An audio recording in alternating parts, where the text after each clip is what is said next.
One of the things we've been talking about here in this forum for, I think, over 7 years, which is why this is set up, is the importance of diversity.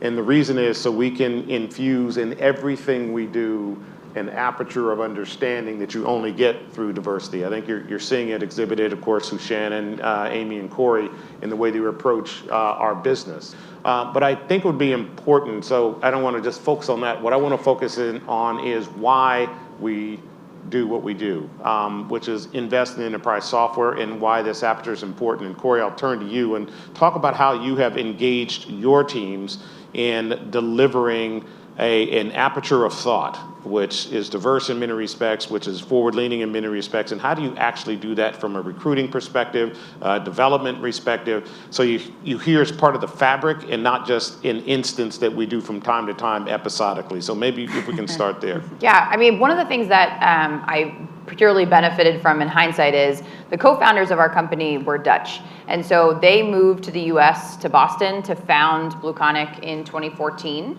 And so from the very beginning, we had, I was employee 17, we had half American, half Dutch employees. And it was challenging in a lot of ways. And the primary way was like work styles and communications. I've learned to love Dutch direct. I've got a lot Everyone of but Max Verstappen. Yeah, that guy I don't like. Yeah, we don't. yeah, That's like a different conversation. Yeah. Team Lewis all the way. Yeah. Which is, again, that's a form of inclusivity as well. Yeah, that we can absolutely. support each other's F1 drivers. Look at us go. And so that figuring out communication. And so our founder, former CEO, who I took over from a year ago, we started with the two of us on what is BlueConic going to look like culturally as an organization. We cannot just be a Dutch company and another half of it is an American company and we figure that out. What that has lent itself to over the years is being incredibly thoughtful about what does it mean to be part of the Blue Crew versus to be a pocket within that. And so one of the most important things about that is creating sort of this culture of belonging within the organization. And so for us, diversity really did start at more of a multicultural level. Now in our office in the Netherlands, more than 45% of the folks there are non-native Dutch speakers. Obviously in the US, we also have a huge amount of diversity. And so being able to start somewhere was really important. And then that has what has led to when we talk about our 6 core corporate values and what that looks like here, a lot of that has to do with cultural awareness, what your background is in, how you communicate, right? And that can be across cultures. Erin Meyer's book, The Culture Map, is a big kind of Bible for us. And I think if you get good at communicating with a lot of different people, you open up this concept of having a broad perspective, different thoughts, being able to support different perspectives and lenses on things in a really healthy, constructive way.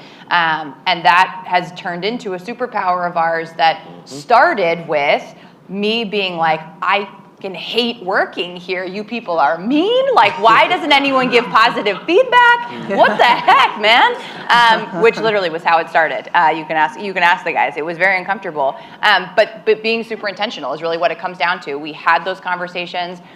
Bart and I, the last thing I'll say about it was we had a lot of very constructive conflict over the years, sort of the two of us, the management team as well. The most essential piece to being able to have that productive conflict was that we always knew that the other person was taking the perspective of, I think this is what is best for this business. So it was not personal, and it got emotional. It got personal, but the seed of why we were having the argument was a disagreement about the best thing for the company. And if we could start from there, that is the place that we can kind of build from. And that has turned into something that works incredibly well for us. Our customers, obviously, we look like our customers, which is incredibly important. Again, I talked about marketing, largely female dominated, enterprise software, largely not. So that is a big competitive differentiator for us as well. So yeah, those are some of the ways that we've thought about it. And it is in recruiting, I will tell you, during the Great Recession or resignation or whatever we were calling it, we got a lot of pressure of like, you probably saw the influencers on LinkedIn, if you can't hire someone in a week, you're wrong. And I'm like, no, you're wrong. I haven't gotten married after meeting someone in a week, and I'm not going to hire someone after meeting you in a week.